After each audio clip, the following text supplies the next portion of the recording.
म्हणजे सकाळी उठल्यावर गरम पाणी प्लस हळद प्लस मध, अगदी फिल्मी हिरोईन सारखं। मग थेट पोहे, वडा आणि भाकरवडी। काय करणार, मध्ये भूक लागली ना की सगळं विसरते मी। माणूस, डायट, हो तेच काय, मोबाईल डाटा पण। आता आजी म्हणाली पोरी जरा फिट हो। म्हटलं आजी मी फिटच आहे, फक्त माझं फिट पण जरा पिठात झाकून ठेवलंय।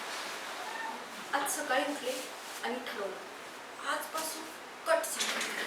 पण मग मामीच्या हातची पुरणपोळी आली आणि माझं आत्म्याचं शरीरावर असलेलं नियंत्रणच संपलं। आता बाबा म्हणतात थोडी मुलगी आहेस, जरा स्वतःवर लक्ष दे। म्हटलं बाबा मी लक्ष देते, पण माझं सगळं लक्ष त्या वडापाववर जातो, मी काय करू? पण एक दिवस ना मी नक्की डाएटवर आहे।